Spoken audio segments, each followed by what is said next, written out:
So the United States and Iran are due to hold their second round of nuclear talks on Saturday in Rome, with hopes for de-escalation being tempered by mounting military threats and mixed messages.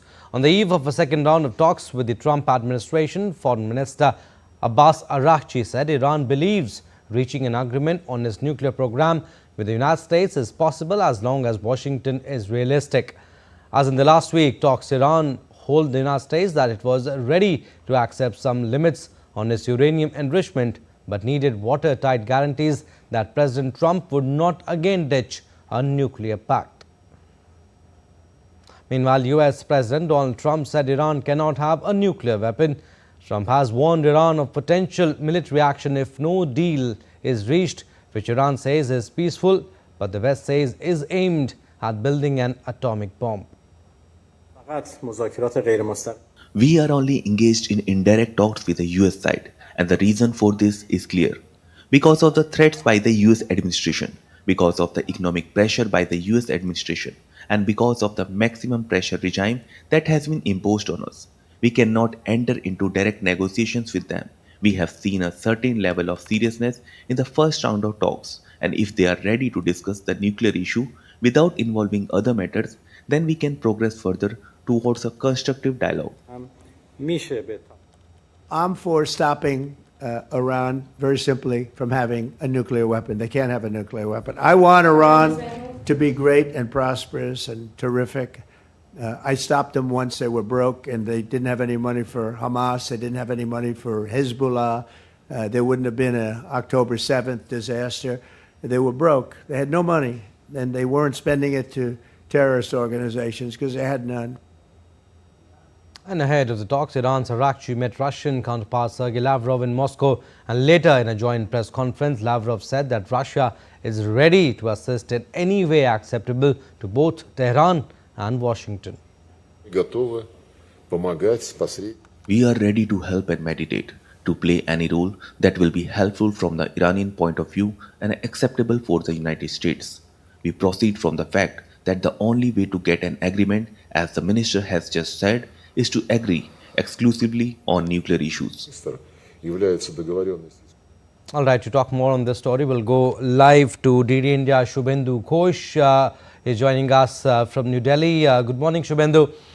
The United States and Iran are due to hold their second round of nuclear talks a week after concluding discussions that both sides described as constructive and positive. Tell us, what do we expect and how things stand ahead of the next round of negotiations? Good morning, Abhishek. Yes, expectations are high as far as the second round of negotiations are concerned between the delegates of Iran and United States. So Abbas Araghchi, Foreign Minister of Iran, will be representing the Iranian delegation, and Steve Witkoff, President Donald Trump, American president's direct envoy to West Asia, is going to be leading the talks from the American sides. First round of negotiations talks have taken place in Oman already that you spoke about. Mixed signals have come from there. Most importantly, that the sides say that the Iranian side says in particular that the talks have been indirect as against what Trump had said it would be direct talks. At the heart of it, as we understand, we have to refer to the statement by President Trump when he says that America does not want Iran to have a nuclear bomb. Now, what does that mean? A nuclear power can be used in various contexts. It can be used for peaceful civilian purposes, in agriculture, in medicine, in production of energy, as we understand.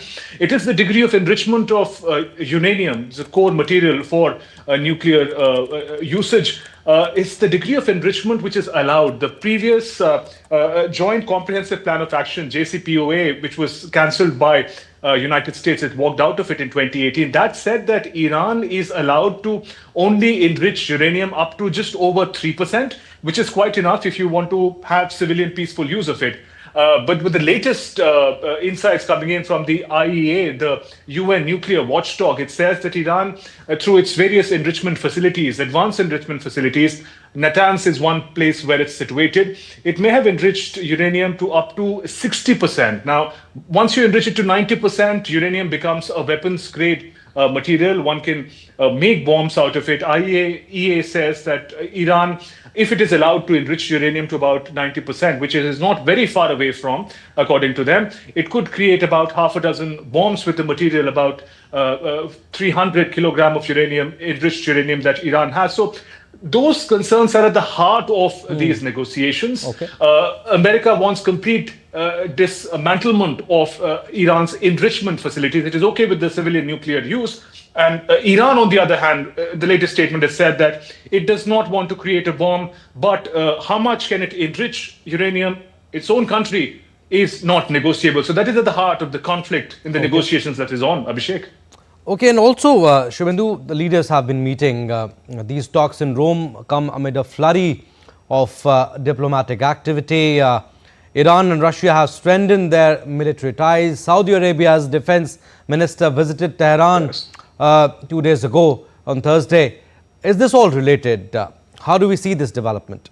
It most certainly is. The various stakeholders, the talks may be directly taking place between United States and Iran, but they're various stakeholders. Remember the earlier agreement, nuclear agreement that binded Iran, Russia was an important part of it, and Russia continues to be an important strategic ally for Iran. So between the two rounds of talks, the foreign minister of Iran going to Moscow to hold talks with the Russian leadership is hugely important. We do not have the details of the manner in which Russia could play a part, but Kremlin had said that it is willing to do all it can for a positive outcome of the negotiations.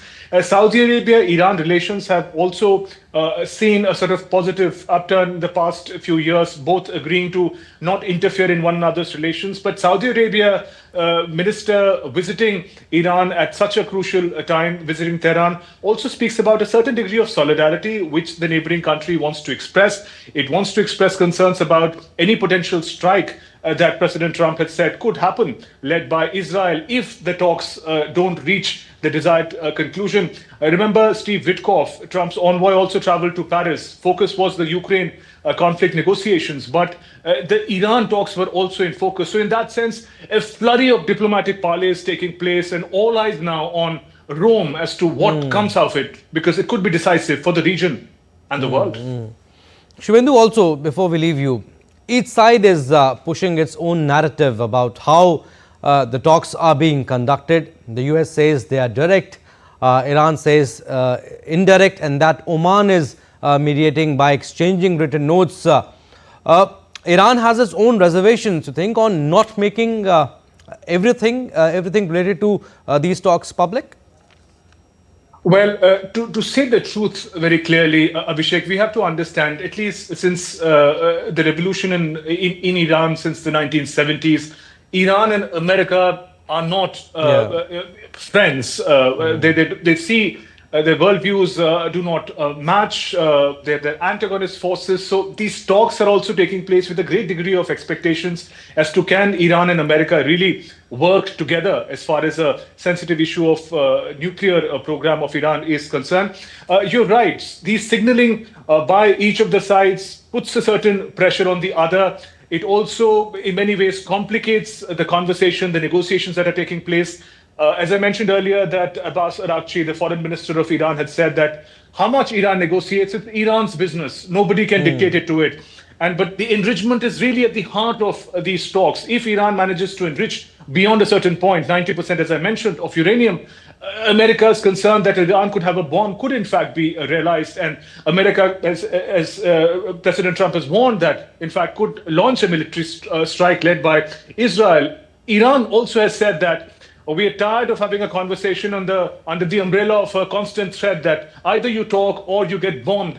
So there are these complexities which are really simmering underneath these negotiations. Oman talks were to a great extent indirect. Oman has been an important interlocutor between US and Iran for the recent decades.